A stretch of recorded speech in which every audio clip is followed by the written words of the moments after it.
जय माता दी, नमस्कार, सत श्री अकाल। कैसे हैं आप लोग। 17 सितंबर से पितृपक्ष स्टार्ट हो रहे हैं। धार्मिक मान्यता के अनुसार इन 15 दिनों में जो हमारे पितृ होते हैं वो किसी ना किसी रूप लेकर हमारे द्वार आते हैं और हमारे से कुछ भोजन ग्रहण करके जाते हैं।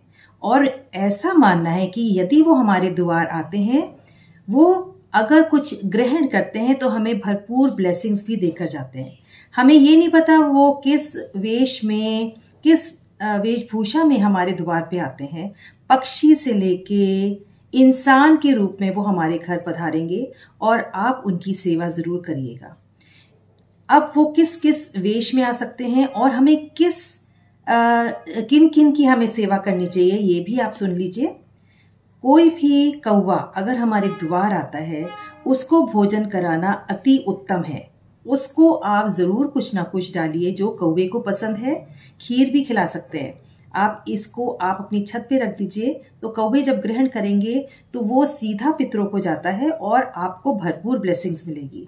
कोई भी कुत्ता, गली का कुत्ता अगर या कहीं भी आपको कोई कुत्ता मिल जाता है, उसको आप भगाइए नहीं, बल्कि अपने साथ कुछ ऐसी खाने की वस्तु रखिए कि आप उनको इन 15 दिनों में उनकी सेवा करिए, तो वो अति प्रसन्न होंगे और उनकी जो प्रसन्नता है वो सीधे आपके पितरों पे जाती है।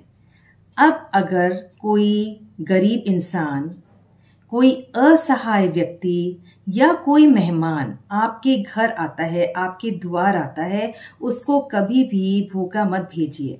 अगर कोई असहाय या गरीब व्यक्ति है, उसको चाय पिलाइए, उसको भोजन कराइए, बहुत ही आपको नेक फल मिलेगा। और अगर कोई मेहमान आते हैं तो आपको पता ही है मेहमानों की सेवा कैसे करते हैं। अपने दिल से अपनी प्रसन्नता दिखा के उनकी सेवा करिए, आपको भरपूर ब्लेसिंग्स मिलेगी। क्योंकि ये जो टाइम है, इसमें जो भी आप कार्य कर रहे हैं वो सीधा पितरों को जाता है और पितृ अगर प्रसन्न हो गए तो वो भरपूर ब्लेसिंग्स देंगे।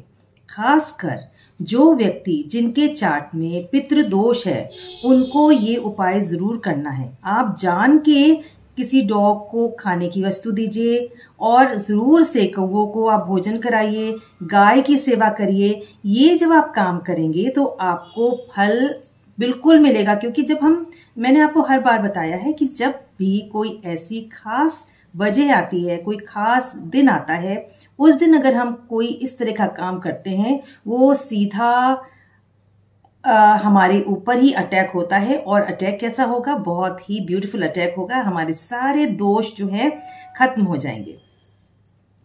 अब पितृपक्ष हैं, इसमें कोई नई वस्तु बिल्कुल मत खरीदिएगा। अगर कोई विवाह का आपको सामान खरीदना है तो वो आप 17 तारीख से पहले खरीद लीजिए।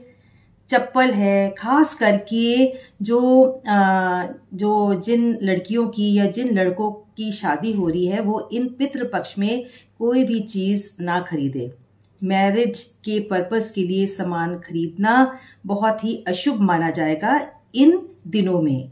15 दिन झट निकल जाएंगे। आपको जो भी चाहिए आप या अभी खरीद लीजिए या 15 दिन के बाद खरीद लीजिए, तो आपको उसका फल अच्छा मिलेगा। नहीं तो आपका जो भी कार्य होने वाला है उसमें कोई ना कोई ऑब्स्टिकल जरूर आ जाएगी और वो शुभ भी नहीं कहलाएगा। तो जो अभी मैंने आपको उपाय बताए हैं वो जरूर करिएगा। जो भी जीव हैं, चींटियों को आटा जरूर डालिएगा। चींटियों को आप एक काम करिए, एक जो नारियल होता है ना, सूखा नारियल, उसमें चीनी, आटा, बादाम को कूट के उसको भर के आप उस जगह रख दीजिए जहां पे चींटियां आती हैं।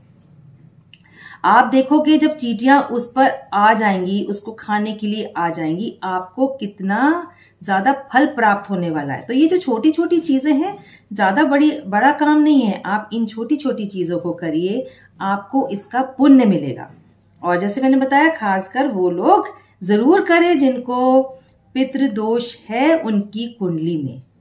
तो ठीक है फ्रेंड्स, मैं आपको पितृपक्ष से रिलेटेड कुछ बात बताना चाहती थी। और अगर आपके पास डेट ऑफ बर्थ या टाइम ऑफ बर्थ करेक्ट नहीं है, आप मुझे अपना जो हाथ की रेखाएं हैं, अपने हाथ की फोटोग्राफ मेरे जो नंबर है उसमें खींच के भेज दीजिएगा। And yes, it's a paid consultation, तो फ्री में मत पूछिएगा, क्योंकि जो भी चीज मैं उसमें देख के बताऊंगी आपको उसके साथ रेमेडी भी बताऊंगी। और ऑब्वियस है, जब कोई इंसान किसी चीज पे वर्क करता है, दैट इज नॉट अनपेड।